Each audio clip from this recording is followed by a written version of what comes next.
우리가 하나님의 말씀 같이 봉독하도록 하겠습니다. 사도행전 7장 54절에서 8장 8절까지의 말씀입니다. 우리 서로를 향해서 예수님 때문에 행복하세요라고 인사하도록 하겠습니다. 예수님 때문에 행복하십시오. 이 한 주간도 행복하시기 바랍니다. 네. 아우, 실수가 잦은 목사는 물 먹어야 돼요. 물 먹어야 정신 차리는. 더워서 그런가 봐요. 제가 땀이 지금 막 이 안에서 비오듯 흐르고 있습니다. 지금 역사를 보면요, 어떤 독재자가 딱 세워지면 그 땅에 이 수많은 사람이 죽어나가요. 그런데 얼마 시간이 지나지 않아서 그 진리와 진실과 정의는 여전히 살아있다는 것을 우리가 역사의 기록들을 통해서 우리가 알 수 있는 거죠. 근데 복음은 더 그렇습니다. 복음은요, 아무리 큰 박해와 핍박이 온다고 하더라도 복음을 막을 수가 없더라는 거예요. 복음은 살아있는 능력입니다. 박해자들이 무슨 짓을 하면서 막는다 하더라도, 성도를 죽이고 겁박하고 감옥에 집어넣는다고 하더라도요, 복음은 그렇게 하면 할수록 더 확산됩니다. 멈추지 않아요. 막을 수 없습니다. 그래서 지금 저와 우리가 예수를 믿은 거예요. 핍박이 없었으면 아마 우리는 우리 후대에, 어쩌면 더 먼 후대에 복음을 접하는 그러한 일도 있었을 겁니다. 그때 핍박이 있었기 때문에 복음을 지금 우리가 접하고 있는 거예요. 오늘 그 부분입니다. 이제 복음이 핍박을 가하자 복음이 어떻게 살아 움직이고 사람을 변화시키는지를 오늘 말씀을 통해 볼 텐데요. 복음이라는 것이 뭘까요? 딱 줄여서 우리 한번 같이 읽겠습니다. 시작. 하나님께서 인간의 구원을 위해 예수 그리스도를 통해 알려주신 기쁜 소식을 의미합니다. 복음의 주된 내용은 뭐죠? 누구든지 죄를 회개하고 예수 그리스도를 믿으면 구원을 주신다, 받는다, 누린다 라는 것입니다. 복음은 그래서 좀 더 확대해 보면 예수님 자신이에요. 예수가 하시던 모든 말씀, 구약 성경 전체가 복음입니다. 신약 전체가 복음이에요. 왜 그렇죠? 다 예수님을 향하는 말씀이기 때문이에요. 복음이라고 하는 게 꼭 예수 믿어 구원을 얻는다라고 하는 그러한 문장 하나만을 의미하는 게 아니에요. 성경 전체가 복음입니다. 그렇게 깨닫고 계셔야 되는 겁니다. 우리 성도님들은 다 복음을 품고 살죠. 그래서 복음을 품고 살기 때문에 예수님을 통해 주시는 구원의 은혜를 누리며 나누며 사는 삶이 바로 성도의 삶인 겁니다. 똑같은 누군가를 믿는 것 같지만 결정적으로 틀린 게 뭐냐면 살아있는 진리를 믿느냐 죽은 진리를 믿느냐라는 차이입니다. 복음은 살아있어요. 바로 예수님이시기 때문이에요. 우리는 그것을 믿고 그 복음이 주는 구원의 은혜를 누리며 그 구원의 은혜를 흘려보내는 존재가 성도라는 것 기억하시고, 세워진 자리에서 복음을 품고 누릴 뿐만 아니라 흘려보내는 우리 성도님 되실 수 있길 바랍니다. 아멘. 우리 말씀으로 들어가 보겠습니다. 7장 54절부터 60절까지 말씀입니다. 복음을 전하던 스데반이 순교를 당하게 되어 스데반이 순교하기 직전 주목하여 본 것이 뭡니까? 하나님의 영광과 그 옆에 계신 예수께 앉아 계시는 것을 보아요. 영안이 열린 거예요.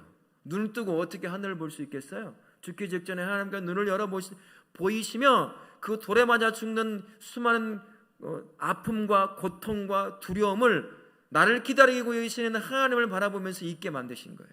그래서 순교를 감당하도록 하신 것입니다. 그래서 하늘을 바라보니 하나님의 영광과 그 옆에 앉아 계신 예수를 보게 된 거죠. 스데반을 돌로 친 증인들이 옷을 벗어 누구의 발 앞에 딱 내려놨습니까? 증인들의 옷을 벗어 사울이라고 하는 청년, 그 박해자 청년에게 놓습니다. 스데반은 마지막으로 무엇을 기도하죠? 내용을 받으시고, 소리내 같이 한번 읽겠습니다. 시작. 이 죄를 돌로 치는 자들에게 돌리지 마시라고 기도하는 것. 예수님의 기도와 참 많이 닮아 있는 기도를 하게 됩니다. 복음을 품고 사는 성도의 삶은요, 복음과 함께 세상이 부딪히는 그러한 어려움에 있어요. 갈등에 항상 살아가게 되어 있습니다. 그러니 예수 믿는 것을 만사 형통으로만 말 그대로 여긴다면 예수 믿는 게 참 어렵고 힘들어요. 내가 왜 예수를 믿어야 될까? 이런 회의에 빠질 수가 있습니다. 진짜 복음을 품고 그 복음 안에 살려고 애를 쓴다면 세상이라고 하는 것과 부딪히기 때문에 항상 이 안에서 갈등을 겪어요. 또 때로는 밖에서도 삶의 현장에서도 사람과 사회 시스템과 이런 갈등을 겪을 수밖에 없습니다. 이것을 인정하고 인식하고 살아가야 돼요. 그게 성도의 모습이라고 할 수가 있습니다. 스데반은요, 세상에 핍박하는 그 순간, 바로 우리처럼 갈등을 겪는 그 순간에 세상이 아니라 어디를 바라봤어요? 영안이 열려서 하늘을 바라봅니다. 하늘나라를 딱 바라보기 시작을 했어요. 그래서 믿음을 지켜낼 수가 있었습니다. 그곳에 나를 자신을 바라보고 기다리고 있는 전능하신 하나님을 바라보고 자신의 돌에 맞아 죽는 것을 바라보시는 예수 그리스도, 그 아픔을 함께 느끼고 계시는 그분을 바라봄을 말미암아 흔들리지 않고 복음을 부인하지 않고 끝까지 참고 순교의 첫 번째 순교자의 그 영광을 얻어 누리게 된 거죠. 성도도요, 인생의 결정적인 순간에 하나님을 주목해 볼 수 있어야 돼요. 내가 당하는 어려움, 갈등, 핍박, 박해가 있을 때 그때 세상을 보는 것이 아니라 나를 보는 것이 아니라 어디를 봐야 돼요? 하늘을, 하나님을 보라는 얘기예요. 그분을 바라볼 때 내가 가지고 있던 믿음이 흔들리지가 않아요. 어려움은 있다 할지라도 흔들리지 않고 끝까지 믿음을 지켜낼 수가 있는 겁니다. 복음을 품고 복음을 순종하며 살면 성도는 언제나 박해와 핍박에 놓인다는 것 꼭 기억하시길 바라겠습니다. 복음이 원하는 삶과 세상이 원하는 삶이 달라요. 그러다 보니 복음이 원하는 삶을 살려고 복음을 품고 사는 성도들이 이 세상이 원하는 삶에 계속 갈등을 겪는 거예요. 부딪히는 겁니다. 이리 부딪히고 저리 부딪히게 되는 거예요. 복음은 세상이 원하는 삶의 원리를 쫓아가게 하지 않아요. 복음은 어떤 것을 쫓아가게 할까요? 하나님의 나라를 목적지로 두고 하나님의 나라의 시민권을 가지고 있는 존재이기 때문에 그 나라의 삶의 법칙을 쫓아 살도록 가는 거예요. 근데 많은 부분이 이 땅에서의 삶과 하늘나라에서의 삶의 법칙과 어울리지 않는 게 정말 많아요. 톱니바퀴처럼 잘 맞아 따라가면 좋겠지만 안 맞아 따라가는 것이 너무 많아요. 성경은 거꾸로 가라고 하는 식으로 말할 때가 있어요. 그게 어디에 나오냐면 예수님의 산상수훈에 나와요. 세상하고 정반대로 살아 그래요. 그러니 그것을 살려고 애를 쓰느니 세상과는 부딪힐 수밖에 없는 거죠. 얼마나 큰 유혹이 있고 갈등이 있겠습니까? 그래서 항상 성도는 복음을 품고 살면 박해와 핍박 피할 수가 없는 거예요. 여러분의 삶에 복음 때문에 당하는 어려움이 없다면 지난번에도 한번 말씀드렸는데 삶을 한번 점검해 볼 필요가 있어요. 양보하고 있다는 것이 많이 있다는 것을 증명해 주는 것이기 때문입니다. 이런 이유 때문에 성도는요, 성도의 삶은 여러 영역에서 원치 않는 어려움에 겪게 되게 되어 있습니다. 세상은 이 땅의 것을 추구하게 만들죠. 돈 벌게 만들고 이 땅의 부귀영화를 누리는 것이 옳다, 그것이 성공하는 것이다라고 말합니다만 성도는, 복음을 품고 사는 성도는 어디를 바라보며 살지요?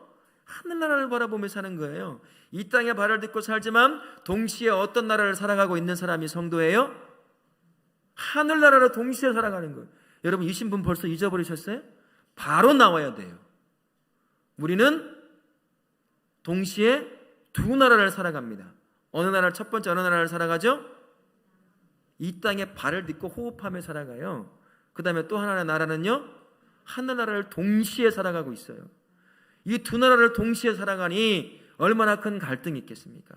여러분, 제가 청년부 때 가장 인기 있었던 가수가 한 명이 있어요. 머리 빡빡 밀고, 기억나요? 유승준이라고?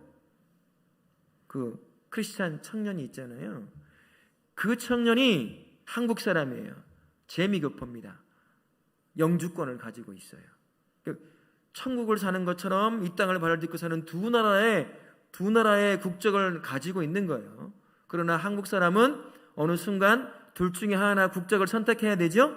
어느 때일까요? 군대예요. 군대를 가느냐 안 가느냐. 그런데 이 아름다운 청년이라고 이름 나 있던 이 청년이 둘 중에 하나를 포기를 해요. 어디를 포기했어요?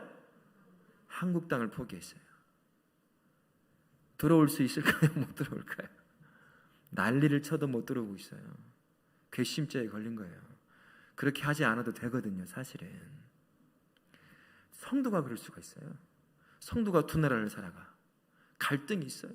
그 청년은 얼마나 갈등했겠어요. 미국 시민권 갖고 싶죠? 갖고 싶어요. 이 땅을 살아가는 성도도 마찬가지예요. 천국 시민권도 갖고 이 땅 것도 마음껏 누리며 살고 싶은 게 저와 우리 삶 아닌가요? 마음 아니에요? 그러나 우리는 어느 순간 선택해야 할 때가 오게 돼 있어요. 이 땅은 잠시입니다. 그 청년처럼 진짜 영원한 것을 선택하지 못하고 버림받는 인생이 되지 않아야 돼요. 이런 갈등이 항상 우리 안에 놓여 있습니다. 자녀 양육할 때 갈등 느껴요. 그죠? 세상이 원하는 방식이 있어요. 자녀를 양육하는 방식이. 그러나 성경은 하지 말라고 해요. 하나님은 그걸 싫어할 때가 참 많이 있습니다. 직장의 생활도 마찬가지예요. 사업장을 운영할 때도 마찬가지예요. 이런 많은 삶의 현장 영역마다 갈등을 느낄 수밖에 없다라는 겁니다. 한국이라고 하는 상황에서 성도가 겪는 핍박이나 박해라는 것은 뭐 죽거나 그런 건 아니잖아요. 제가 경험해 보면 갈등이라고 하는 방면으로 우리 안에 드러나는 것 같아요. 이 안에 있는 유혹, 이 세상이 원하는 것과 하나님이 원하는 것 둘 중에 하나를 선택해서 가장 앞서 내어야 될 것을 놓치고 이 땅을 쫓아가느냐, 아니면 비록 손해를 본다 하더라도 하나님 나라를 쫓아가느냐, 이 둘 중에 하나를 결정하는 갈등에 항상 놓여있어요. 오늘 이 시간에 또 어제도 그랬고 오늘도 그렇고 갈등을 겪었던 분들이 이 안에 계실 겁니다. 그때 스데반을 기억해야 돼요. 스데반 어떤 사람이었습니까? 갈등이 있었겠죠. 돌에 맞아 죽는데 편한 사람이 누가 있을까요? 자기가 나쁜 짓을 한 것도 아니잖아요. 진리의 말씀을 예수를 전한 것뿐이거든요. 그러나 돌에 맞아 죽는 그런 상황에 놓여 있습니다. 그때 스데반은 어디를 바라봤어요? 하늘을 바라봤어요. 다른 말로 하면 하나님을 바라본 겁니다. 예수님을 바라보고 예수님을 붙잡은 거예요. 우리의 갈등 안에서도 바로 하나님을 바라봐야 돼요. 예수님을 바라봐야 됩니다. 우리식으로 말하면 성경과 기도의 자리를 통해서 하나님 앞에 나아가는 것이에요. 그럴 때마다 그렇게 스데반이 하나님을 바라보고 붙잡았던 것처럼 우리 성도들도 말씀과 기도의 자리를 사모함으로 나와서 그런 수많은 어려움들이 있을 때마다 하나님을 붙잡는 거예요. 하나님을 바라보는 것입니다. 그래야 여러분의 믿음이 좌천하지 않아요. 끝까지 스데반처럼 순교의 제물로 드려지는 한이 있더라도 흔들리지 않는 믿음을 갖고 살아갈 수가 있는 겁니다. 그러니 여러분에게 또다시 허락하실 3일간의 그 삶 가운데 복음을 품고 살다 보면 만나게 될 여러 어려움 중에 이 갈등 중에 세상을 선택하는 것이 아니라 하나님의 나라를 선택하는 그 일을 향해 위해서 말씀 앞에 나아가실 수 있게 바라고 기도 자리를 사모하며 나오실 수 있기를 바라겠습니다. 아멘. 스데반의 마지막 기도가 누구의 기도와 참 비슷하다고 말씀을 드렸어요? 예수님의 기도와 참 비슷한 기도였습니다. 박해자를 향해서 저주가 아니라 용서를 구했습니다. 복음 안에 살아가는 삶이 이런 삶의 형태로 드러납니다. 복음은요, 저주를 용서로 바꿉니다. 미움을 사랑으로 바꾸어 놓는 능력이 있는 게 복음이에요. 그 복음 때문에 저와 우리가 원수가 아니라 하나님의 자녀가 되어 구원을 누리고 있는 것이에요. 그래서 복음은 능력이 있습니다. 스데반 어떤 사람이에요? 선하고 복음을 전하는 사람 아닙니까? 그런데 돌에 맞아 죽어요. 그도 저와 같은 똑같은 사람이에요. 연약합니다. 그가 다른 사람이 아니에요. 그런 그가 죽으면서까지 자신을 돌로 쳐 죽이는 자들을 저주하지 않고 용서할 수 있는 것, 그에게 특별한 능력이 있어서 그러는 걸까요? 우리와 다른 능력이 있어서 그러는 걸까요? 그도 우리와 똑같은 구원받은 죄인입니다. 돌에 맞으면 이 안에서 부야가 올라올 수 있어요. 화가 올라올 수 있고 분노가 터트려질 수가 있다라는 거예요. 하지만 스데반은 그러지 않았잖아요. 용서를 구합니다. 그들을 용서합니다. 그리고 순교의 제물로 드려지는 것을 볼 수가 있어요.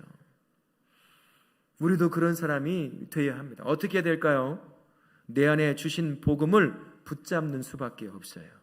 그것을 양보하는 것이 아니라 그런 어려움이 있을 때 내 안에 하나님이 주신 그 복음을 딱 붙잡는 것이 바로 그것이 능력이 됩니다. 복음이 뭐라고 말씀을 드렸어요? 예수님에 관한 이야기입니다. 즉 예수님이셔요. 예수님은 생명의 능력 되십니다. 믿으십니까? 그 복음을 딱 붙잡으면요, 그 상황에서 나는 못해요. 여러분도 못해요. 나에게 돌을 던지는 자에게 여러분 용서하고 사랑으로 품을 수 있을 것 같으세요? 못 품어요. 조금만 기분 상한 얘기하면 어떻게 됩니까? 이를 갈죠. 보복할 기회가 생기면 그냥 넘어갈까요? 보복할까요? 보복하는 게 저와 우리예요. 그러나 내 안에 있는 복음을 딱 붙잡는 순간 스데반의 삶이 저와 우리의 삶이 되는 거예요. 그 복음이 살아있는 생명의 능력이 되어 나로 하여금 내가 1만 달란트 빚진 자라는 것을 다시 한번 깨닫게 만듭니다. 다른 말로 하면 용서받을 수 없는 자라는 거예요. 그런데 복음 안에 들어가니 내가 용서함 받고 구원을 누리는 자라는 것을 다시 보게 되는 거죠. 그래서 복음을 딱 붙잡고 복음 안에 있으면 비록 나에게 돌을 던지는 자가 있다고 하더라도 그를 용서할 수 있는 그러한 마음의 여유가 생기는 겁니다. 그를 위해서 기도할 수 있는 여유가 생기는 거예요. 우리는 연약해요. 복음 붙잡지 않으면 나를 향해 돌을 던지는 자들을 향해 절대로 우리 그들을 축복할 수가 없어요. 죄인이기 때문인 거죠. 여러분 지난 삶이간의 삶을 살아오면서 이런저런 아픔을 겪으셨습니까? 내가 예수 믿는 것 때문에 혹은 교회 다니는 것 때문에 노방전도를 하다 보면 지나치게 과민 반응하는 사람이 종종 있어요. 작년에도 권사님 전도하는데 어떤 노인이 정말 민망하다 할 정도로 제가 어떻게 해야 할지 모르겠는 거예요. 제가 얼굴이 빨개져 가지고 도대체 그렇게 하는 사람이 있어요. 아니 안 받으면 될 걸. 생난리를 치고 갔어요. 그분이 속으로는 나중에 생각하면 참 안 받으면 되지. 자기 좋으라고 주는 걸 왜 저렇게 할까? 뭐 이런 마음이 목사인 저에게도 올라오는 거예요. 에? 쉽지가 않더라고요. 사람은 어쩔 수 없나 봐요. 누구든 마찬가지입니다. 내가 잘못을 해서 어려움을 당하면 내 잘못이니 라고 여기겠지만 내가 선한 것, 옳은 것, 좋은 것을 주려고 하는데도 돌을 던진다고 한다면 용서할 사람 그렇게 많지 않습니다. 아니 없다고도 봐야 되겠죠. 그러나 그것이 가능한 사람이 스데반이었어요. 그러나 그가 가능한 것은 능력이 따로 있어서가 아니에요. 그가 붙잡았던 복음, 생명의 능력인 예수님을 붙잡았기 때문에 그도 용서할 수가 있었던 겁니다. 그의 죄를 돌리지 말라고 용서해달라고 기도할 수 있었던 거죠. 우리도 마찬가지입니다. 복음을 품고 살면 반드시 어려움에 처할 때가 있어요. 내가 잘못할 때 말고요. 복음을 품고 살 때, 그럴 때 용서할 수 있는 마음은 어디에서 오느냐? 복음을 붙잡을 때 온다는 것입니다. 그게 나의 생명의 능력이 되기 때문인 것이죠. 그래서 우리 성도님들은 어느 상황에 놓이건 그런 상황일 때마다 복음을 단단히 붙잡는 우리 성도님들 되실 수 있기를 바라겠습니다. 아멘. 8장 1절부터 8절 말씀 봅니다. 박해로 인해 신자들이 각지로 다 흩어지는 이제부터 복음의 확산이 본격화되는 때가 됩니다. 신자들이 박해를 피하여 흩어진 곳이 어디죠? 보여주세요. 사도 외에는 다 유대 땅 전체에 흩어집니다. 그리고 사마리아 모든 땅으로 흩어져요. 예루살렘 안에서 자기들끼리 모여서 마가야 다락방에 모여 예수가 온다는 말을 듣고 그걸 기억하면서 기다리고 있던 사람이에요. 예루살렘 성 안에만 있었어요. 그러나 핍박이 닥치자 이제 성경 사도행전 1장 8절 말씀 그대로 유대 땅 전체로 복음이 흩어져요. 그리고 섬처럼 존재하고 있던 사마리아 땅까지도 복음이 전파가 되는 역사가 이제 일어나기 시작을 하는 거죠. 흩어진 사람들은 무엇을 했습니까? 두루다니며 복음의 말씀을 전했어요. 소리내어서 한번 같이 읽으시게요. 아셨죠? 그래야 졸음도 사라집니다. 자, 세 번째, 전도자 빌립이 말씀을 전하고 표적을 나타내는 곳이 어디입니까? 사마리아 성이에요. 그건 유대인 가지도 않는 것이라고 말씀드렸잖아요. 다 아시잖아요. 근데 그것까지도 이젠 복음이 확장이 되어가고 있는 겁니다.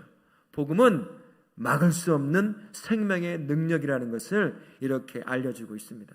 서슬퍼런 사울을 중심으로 한 예수 믿는 자들을 박해하고 잡아 죽이려고 하는 그 사이에 복음이 사라지는 것이 아니라 그게 더 확대시켜버리는 그러한 은혜의 통로가 되었다는 거죠. 복음이 그렇게 생명의 능력이 있습니다. 그 능력을 품은 자가 누구예요? 누구예요? 나잖아요. 가슴을 치며 한번 해보세요. 나입니다. 내가 복음 품은 자예요. 그 생명, 누구도 막을 수 없는 복음을 품은 자가 나예요. 다른 말로 하면 나를 막을 수가 없다는 거죠. 내가 스스로 포기하지 않는 이상 나에게 주어진 복음 절대로 막히지 않는다는 겁니다. 내가 복음을 안전하니까 복음이 막힌 것처럼 보일 뿐이라는 것이에요. 이게 성도의 삶이라는 것 기억하시고, 내 안에 주신 생명의 능력이 누구도 막을 수 없는 복음을 품은 자라는 사실을 기억하고 당당하게 여러분이 세워진 자리에서 복음을 흘려보낼 수 있기를 예수님의 이름으로 부탁을 드리겠습니다. 아멘. 세상의 박해는요, 복음을 막기는커녕 어떤 일이 발생합니까? 땅끝까지 이르러 내 증인이 되리라고 하는 그것을 성취하는, 지상명령을 성취하는 은혜의 방편이 되었어요. 박해가 죽이고 막는 것처럼 여겨졌지만 사실은 전혀 그게 아니었다는 겁니다. 그게 복음을 더 확대시키는 좋은 도구로 사용되었다라는 거지요. 성도가 겪고 있는 삶의 고난도 그래서 다시 봐야 돼요. 예수 믿으면 만사 형통이라고 하는 생각에 딱 사로잡혀서 복음을 품고 사는 자가 겪게 되는 삶의 실제적인 면들을 놓치면은 안 된다는 겁니다. 관점을 바꿔야 되는 것이에요.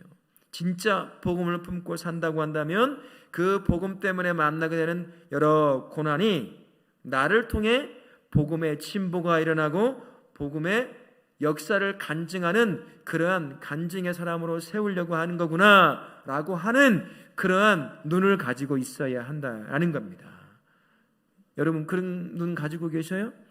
아무런 어려움 당하지 않고 하는 일마다 다 잘 되고 자식 잘 되고 몸 하나 안 아프고 그렇게 살다가 가는 게 예수 믿는 것이라고 그런 삶이라고 생각하신다면 크게 후회하실 수도 있어요.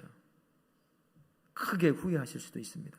복음을 품고 살면 그런 삶을 주시지만 그렇지 않을 때가 더 많을 수도 있다는 것입니다.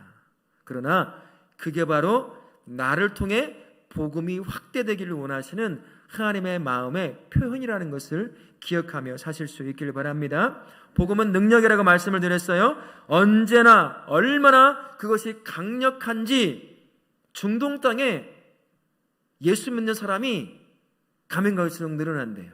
이란, 엊그제 뉴스 보셨죠? 이란 대통령이 헬기 사고로 죽었잖아요. 바로 그 땅. 히잡 안 썼다고 감옥에 집어넣는데 젊은 여성이 죽어서 데모가 일어났던 땅이거든요. 다 강경으로 진압해버렸어요. 강력한 이슬람 국가입니다. 그 땅에 이란과 이라크 이런 곳에 예수 믿는 사람들이 계속 늘어나고 있어요. 그중에 그 나라에서 개종을 하면 어떤 일이 발생할까요? 법적으로 감옥에 집어넣거든요. 국제 인권 때문에 함부로 죽이지는 않아요. 그러나 죽여요. 누가 죽일까요? 가족이 죽여요. 명예살인이라고 해가지고. 그런데도 예수 믿는 자들이 생겨요. 예수 믿는 자들이 늘어나고 있어요. 복음을 한번 접하면 복음에서 벗어날 수가 없거든요. 그 복음이 주는 구원의 은혜를 다시는 놓치고 싶지 않은 그런 마음을 복음이 살아있기 때문에 먹게 하는 거예요. 그런 상황에서도 예수를 믿는 역사가 일어납니다. 여러분, 공산국가가 교회를 없애려고 성경책을 다 불태워 없애버렸어요. 교회를 전부 다 무너뜨려 버렸습니다. 그러나 지금 중국에요, 얼마나 많은 사람이 예수 믿고 있을까요? 제 기억으로는 2억 명? 우리나라는 전체 인구도 넘고 넘어서 그렇게 확산되고 있습니다. 이 땅에서 가장 폐쇄적인 나라가 어떤 나라예요? 북한이죠. 그 땅은 예수 믿는 사람이 한 명도 없을 것 같아 보이는 땅입니다만 여전히 우리는 따라갈 수 없는 신앙을 갖고 있는 믿음의 사람들이 굉장히 많이 있어요. 잡히면 죽는 걸 뻔히 알거든요. 그럼에도 불구하고 복음은 그런 능력이 있습니다. 복음은 막을 수가 없어요. 복음을 접하고 복음 안에 살면 복음을 떠날 수가 없습니다. 왜 죽음의 공포 앞에서도 많은 사람들이 복음을 품고 막아내는데도 불구하고 수많은 교회가 생기고 수많은 성도들이 생기는 걸까요? 복음은 능력입니다. 바로 살아계신 예수 그리스도의 능력 되시는 것이 복음이라고 할 수가 있어요. 아무리 세상 사람들이 강하다고 해도, 정치가 강하다고 해도 창조하신 창조주 하나님이신 예수님을 막아낼 수 있을까요? 아무것도 못 막아요. 그래서 복음은 막을 수가 없습니다. 복음을 품은 자도 막을 수가 없는 거예요. 복음을 무너뜨리려고 해도 무너뜨리기는 커녕 더 확대되는 역사가 일어나는 것이 바로 살아있는 복음이라고 할 수가 있는 겁니다. 이런 측면에서요, 내가 겪는, 복음을 품고 사는 삶 때문에 겪는 아픔을 다시 봐야 된다는 거예요. 왜 내가 예수 믿는데 이렇게 안 될까? 왜 내가 예수 믿고 예배도 안 빠지고 헌신하고 막 여러 가지를 하는데 왜 나의 삶에 이런 삶이 자꾸 겹치는 걸까? 이 관점을 바꾸는 것입니다. 내가 복음을 믿고 살다 보니 당하는 아픔과 갈등과 어려움이 있다면 바로 그 자리가 복음이 필요한 자리이기 때문인 거예요. 이 눈을 가져야 합니다. 내가 왜 당하겠어요? 그 자리가 전부 다 예수 믿고 복음이 확산된 자리라고 한다면 내가 무슨 고통을 당하겠습니까? 내가 무슨 어려움을 당하겠어요? 그 자리가 복음이 없으니까, 그게 가정이라고 하더라도 복음이 없으니까 그 안에서 어려움을 당하는 거예요. 그러면 그 자리가 무슨 자리예요? 나로 하여금 복음을 흘려보내게 하는 자리라는 것이에요. 내가 복음을 품고 살다가 당하는 어려움이 있다고 한다면 그 상황을 통해서 복음이 어떤 역사를 일으키는지 그 역사를 기대하는 자리가 바로 내가 세워진 그 자리입니다. 다른 말로 하면 복음을 통해 역사하시는 그 역사의 현장에 내가 경험하는 자가 되는 거예요. 다른 말로 또 바꿔서 말하면 내가 복음의 간증자가 되는 거죠. 맨날 우리는 간증하는 사람 그 소리만 듣고 살잖아요. 안 그래요? 나도 저랬으면 좋겠다, 저랬으면 좋겠다. 언제까지 그러고 살 수는 없잖아요. 저도 마찬가지고요. 이런 갈등 상황에서 내가 놓인다는 것은 나를 통해 흘려보내는 복음이 어떤 역사를 일으키는지 나로 경험케 하심으로 말미암아 나를 복음의 간증인으로 세우기 위한 현장이라는 건 그런 눈을 가져야 한다는 거예요. 그래서 복음이라고 하는 건 살아있는 능력이기에 내가 세워진 자리에서 언제든 갈등과 아픔을 겪게 만드는 것이라는 것입니다. 그래서 내가 예수 믿어서 잘 되는 것이라고 생각하면 그런 생각보다는 복음 때문에 당하는 어려움이 있다면 바로 이곳이 나를 통해 복음이 흘러가야 되는 그 자리구나. 그 복음이 어떻게 사람을 바꿔내고 나의 가정을 바꿔내고 어떻게 회복시키고 다시 살려내는지 나로 경험하게 하셔서 복음이 어떠한 것인지 간증하는 자로 세우기 위한 그런 자리구나 라는 그런 깨달음이 우리에게 있어야 되는 겁니다. 남은 3일간 우리 하나님께서 다시 여러분을 삶의 현장을 딱 세우실 거예요. 복음을 품고 살다 보면 이런저런 어려움을 당할 수도 있습니다. 안 당할 수도 있고요. 당한다고 한다면 그 자리가 바로 나를 하나님이 세우기를 원하시는 자리구나. 나의 입을 통해 그리고 나의 몸부림을 통해 어떤 식이든 복음을 흘려보내기를 원하시는 하나님 아버지가 담겨져 있는 것이구나. 내가 깨닫지 못하니 그 과정을 통해 깨닫게 하시고 복음을 흘려보내 그 복음의 간증자로 세우고 싶어 하시는 하나님 아버지의 마음을 깨닫고 이 남은 3일간의 삶을 사시다가 복음 품고 사시다가 당하는 어려움이 있다면 바로 그 자리에서 복음을 흘려보내는 그런 우리 성도님 되실 수 있기를 예수님의 이름으로 축원합니다. 아멘.